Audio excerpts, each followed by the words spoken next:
Krishna Sharanam, Ram Krishna Sharanam, Sharanam.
বেজে গেল 11:30 কাছাকাছি।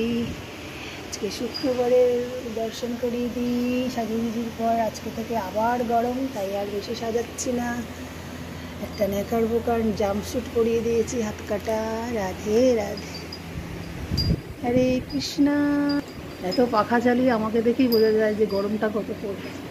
এখানে একটা ফ্যান চালিয়েছি, গোপালের ওপরের ফ্যান চালিয়েছি, তাও গরম গরম গরম।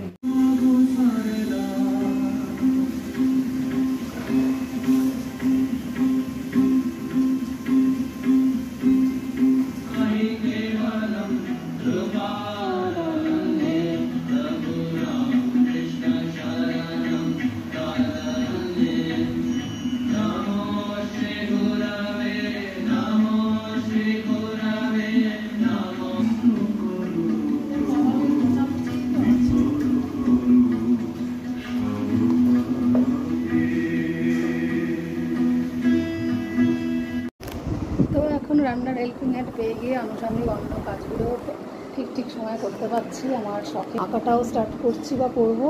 আর গানের এটা একটু চালিয়ে রাখতে হয় আগে থাকতে, যদি বাজানোর ইচ্ছা। এই যে আমার তো ডিস্টার্ব হয়েছে প্রায় 1-2 বছর হয়ে গেল, এই যে আওয়াজ আসছে না, অথচ অন করা। এটাকে 1 ঘন্টা বাদে আওয়াজ আসে, তার জন্য এটা চালিয়ে রেখে ভাবলাম একটু জামা কাপড়গুলো গুছিয়ে নিই। ঠিকই বাসন, এই বাসন বলছি, কাপড় সব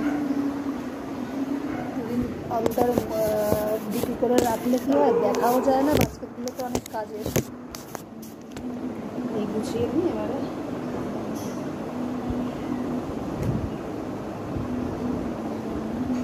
আজকে আবার দাদার মেয়ের আগের বারে ছিল জি বাংলা হিন্দিতে, এবারে আছে আকাশ আটে, গানের অয়ন্তিকা নস্করের। আমি নামটা এই জন্য বলছি, যারা ব্লগ দেখেন দেখতে যদি পান, তবে একদিন পরে তো হয়, আমারটা দেখেও লাভ হবে না। ব্লগ তো একদিন পরেরটা আমাদের আপলোড হয়।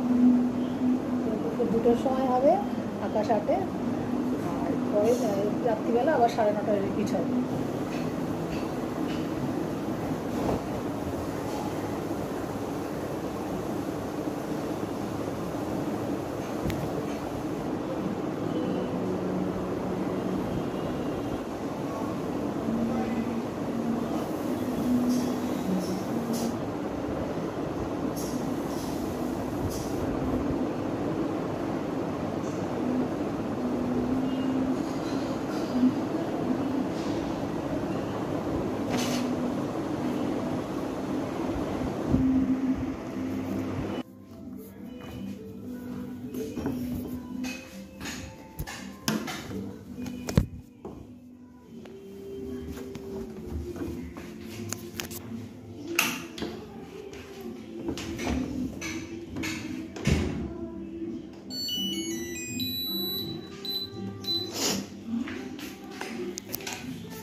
আলু ঢেঁড়সটাও নাকি নিজে থেকে করে দেওয়া মা বলছে মিক্স সবজিটা তো বাবার লাগে, আর কিছু তো করানো হয়নি। আমি আরো ভাবছি বাবা তরকারি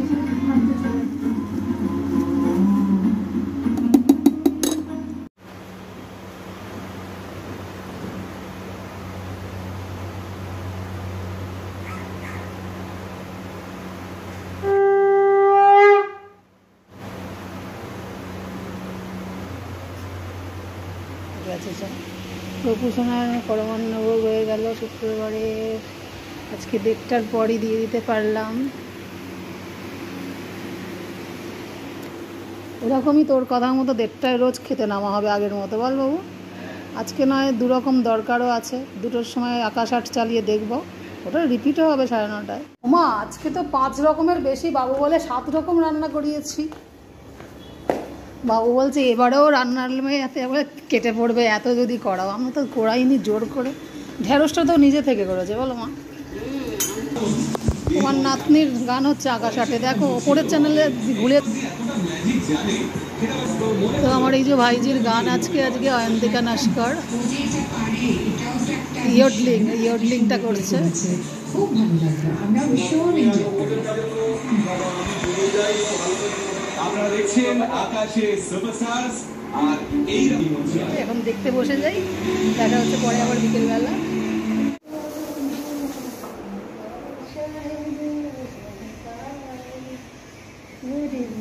শুভ সন্ধ্যা। না পেলেও কিন্তু এত সুন্দর পুজো করা, আমাকে বলে তোমার কাছ দিয়ে কিছু শেখার আছে, কিন্তু সে নিজে পিএইচডি করা একজন মহিলা, শান্ত, খুব বন্ধু না, ছেলের বন্ধু সূত্রেই আর কি, বন্ধু মানে গানের স্কুলে, মেঘার মা বলে। তো টুকটাক রিলেশনটা আছে, সেভাবে গভীর নয়, কিন্তু গভীরভাবে যে যারা ভেতর থেকে যাকে চেনে না তাকে তো প্রশংসা করে। তো আজ ও আমার প্রশংসা করে, কিন্তু গুণের, আমিও ওর গুণের প্রশংসা এটা করতে হবে যে ও তো টিচার, একটা আলাদা গুণ আছেই। খুব ভালো স্কুলে পিএইচডিও করেছে রিসেন্ট 2 বছর আগে, না 3.5 বছর হবে, মানে 2 বছর বললাম প্যান্ডামিকের সময়। তো সে আমাকে কদিন, মানে প্রায় 10-20 দিন আগের কথা, একটা লিস্ট পাঠালো। আমাকে বলে তুমি এত পূজা ভাত করো, তুমি কত কি করো, এমনকি আমার গাছপালা নিয়েও প্রশংসা করে। বলছে দেখো একসাথে গাছ থাকলে, আমরাও তো বাড়িতে থাকি, ফ্ল্যাট না, একসাথে জল দেওয়া হয়ে যায়, কিন্তু ছড়িয়ে ছিটিয়ে সেটার মেনটেন করা, তার মধ্যে তুমি কত কি করো, তোমার থেকেও শেখার আছে। এই ভাষাটা ওর। তো যাই হোক, সেই জন্য মন তো ছোঁয়। তো ওর হচ্ছে মেয়ে এখানে পড়ে না, বাইরে বা বিহারে পড়ছে। তো সে আমাকে একটা লিস্ট দিয়েছিল যে মে মাসের সন্ধ্যেবেলাটাই এত দিনের বেলা থাকতে 6টা 13-এর মধ্যে সন্ধ্যে দেওয়া, জুন মাসে এরকম টাইম, মানে কথাটা হচ্ছে সন্ধ্যে দেওয়ার টাইম আছে তো একটা, সেটাই এরকম একটা লিস্ট আমায় পাঠিয়েছিল। তো আমার সেটা মেনটেন করাই হচ্ছে না, চেয়ে দিয়েছি সাথে সাথে পরের দিন আমায় দিয়েছিল। তো আজকে সেটা দেখি মেনটেন করার চেষ্টা করছি। গোপালকে তাড়াতাড়ি তুললাম। এই যে আগে এরম দিনের আলো থাকতে একমাত্র কোথাও বেরোনোর চাপ থাকলেই করতাম, তো এখন আজ থেকে শুরু করব ভাবছি, কিন্তু হয় না। সেই প্রসঙ্গে মেঘার মা রঞ্জনার কথা একটু বলে উঠলাম। ওই আগের যে ফ্ল্যাট থাকতাম আমরা, এই গোড়াবাজারেরই, সেখান থেকে ওরা কাছে ছিল। তো সব বন্ধুর কাছেই কিছু শেখার আছে, সবাইকে এখানে মনে তো স্থান দেওয়া যায় না, কিছু কিছু কিছু বন্ধুর সাথে হয়তো কম টাচ থাকে, কিন্তু মনের এখানে জায়গা করে রাখে তারা। তো দেখি সন্ধ্যাটা দিয়ে দিই 6:13-র মধ্যে।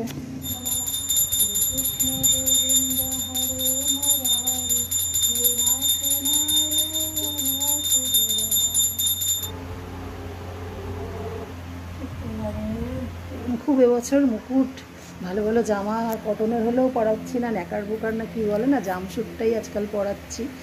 রোজ না, রোজ হলে তো কাঁচা। তো মুকুটটাও ওবেলা দেখেছেন, এবেলা একটু সাজিয়ে দিলাম বলতে মুকুটটা একটু পরিয়ে দিলাম, তাতে মিষ্টি লাগছে আমার বাবুকে। জামশুটের সঙ্গে মুকুটটা ছিল না, ওবেলা দিইনি। তো গোপুসোনা খেয়ে নাও।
ওর মধ্যে এলো কিভাবে? ও তো বলছিল যে আপনার কাছ থেকে ছোটবেলা থেকেই কিশোর কুমার গানের প্রতি খুব ছিল, আকৃষ্ট ছিল।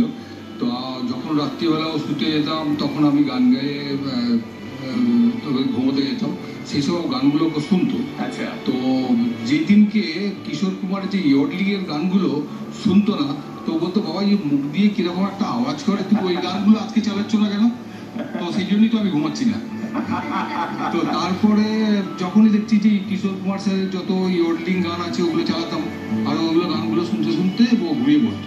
তো একদিন হঠাৎ বলছিল বাবা ওই যে কি কিশোর, তখন তো ইয়ডলিং কথাটাও জানতো না, মানে যেটা ইয়ডলিং বলে তখন জানতো না, অনেকদিন আগে। তো তারপরে তখন ছোটবেলা ওই রবীন্দ্রসঙ্গীত, নজরুল গীত এই সমস্তগুলো গাইতো। তো তারপর বললো বাবা আমাকে ওই আওয়াজের গানগুলো একটু শেখাবে। তো সেই থেকে শুরু হলো যে ওই আওয়াজে ইয়ডলিং এর, তখন ইয়ডলিং ব্যাপারটা বোঝালাম, প্রথমে বেসিক জিনিসটাগুলো দেখালাম যে এইভাবে করতে হয়, এইভাবে করতে হয়, টেকগুলো। তারপর আস্তে আস্তে আস্তে আস্তে যখন 6 বছর বয়স ছিল তখন থেকে ইয়ডলিংটা শুরু করে। আচ্ছা, আপনার ইয়ডলিং এর যে আদান প্রদান সেটা কি এখনো চলে? হ্যাঁ, এখনো চলে। তো এখন কি হয়, ইয়ডলিংটা হচ্ছে প্র্যাকটিসের ব্যাপার, প্রতিদিন প্র্যাকটিসের ব্যাপারটা থাকে। তো প্রতিদিন তো হয়তো আমার সময় হয় না, তো সেই জন্য কি হয় যখন ও আমাকে ডাকে বা আমি ওকে যখন ডাকি তখন হয়তো আমি পাশের ঘরে রয়েছি, গলাগুলো যেন একটু আলাদা আলাদা লাগবে না? তুমি কোথায়? এখানে। তখন ও বলতো বাবা আমি এখানে। এটা কিন্তু মজাদার। আপনি বাইক প্রফেশন কিসে আছেন? আমি মার্চেন্ট নিতে চাই। আচ্ছা, থ্যাংক ইউ সো মাচ। আপনি যে শিখেছেন এবং সেটা শিখছেন এবং ওর মধ্যে সঞ্চার করছেন, এর জন্য অনেকটা থ্যাংক ইউ আপনার। থ্যাংক ইউ আপনাকে সুপারস্টারকে অসংখ্য ধন্যবাদ। এত বড় মঞ্চে থেকে আমার মেয়েকে গান করতে থেকে এত গুণমান জারিদের সামনে, তার জন্য আমি অশেষ অতি কৃতজ্ঞ থাকবো। Thank you. অ্যাকচুয়ালি এই মঞ্চটা তো ওদেরই, ওদেরকে খুঁজে পাচ্ছি আমরা, এটা আমাদের কাছে ভালো। এসব পরের রাউন্ডে আবার যাচ্ছি। থ্যাংক ইউ, আপনি ভালো থাকবেন। Thank you sir, thank you. Trio দিয়ে তো